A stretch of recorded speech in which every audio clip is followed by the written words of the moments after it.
Drone Flying Lessons 101. Don't crash the drone. Well, good day, folks. We are getting some new heifers moved onto our land here.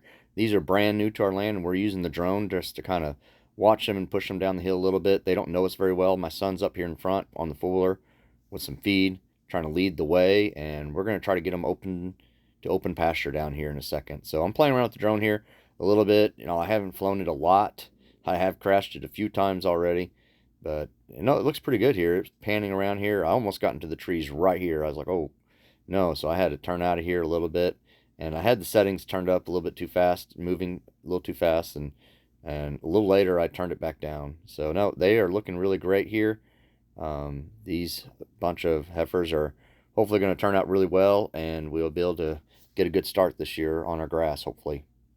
So here, just continue moving them down. We're going to try to get a little bit more pressure on them and to get them down the hillside. I'm going to try to get the drone just a little closer. That way we can get them pressured a little bit. My son's moving along as well too. Just flying over the top of them, just trying to do a spin around here. But again, just playing with the drone, see if I can get used to moving it, and see if I can follow the cattle down here and see if I can do this without hitting a tree or hitting a fence or getting knocked off course here. So just really just getting my bearing straight, and it's beautiful out here. Look at the green grass.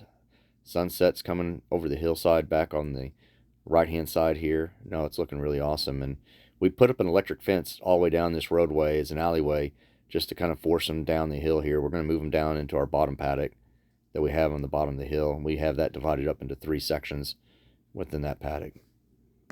Right here, they're moving really good now, and my son's having a hard time keeping in front of them. And you can see, man, this grass is looking really good. The pastures are looking awesome. We did put some fertilizer on the top section of our ground. We'll probably put some fertilizer on the bottom section here in a short while. But you can see these girls are getting really excited, and they're ready to get out on grass. Let's do a pan right here and just pan around. Right here is the border. You can see we have a few panels right here. If we needed to ever catch them up, we can have that ability right here at this section. And you can barely see there's a electric fence line is the main paddock there. Here we're just going to kind of follow the girls around and kind of get some height on here. And no, they are excited, and they're going to go out there and test every little bit of the ground, figure out where the fence line's at, and just going to keep on running across here. Look at that beautiful sunset. Barely catch it over there in the edge. I didn't want us to look at the sun just to keep it from getting that into the glare of the camera. But no, these girls are excited. They're going out there and testing every bit of the fences, figure out where the lines are at and where they can go. And that's just typical. Whenever you get new cattle released on your land, they usually go test their limits, figure out where they can go. And you can see right here, we got a little bit of a water issue. We've been having a little bit of rain this spring, and it's really wet here. And this is the runoff after our small lake, large pond, however you want to look at that. And it's just got a lot of water running out of there. And you can see these girls, again, they're just as excited as called get out. They're out here on grass. They're going to go figure out the fence line and where it's at. And you see here, they got a little bit too testy, and the first one didn't realize that was where the fence is at, and this girl behind ran right into it. She found out really quick that it is hot. It's not super hot. We got 8 kVs on there, but it's a pretty good fence. And then we come over here. The next one found this other little side over here, and finding the edge there to figure out where they can go and where they can't go.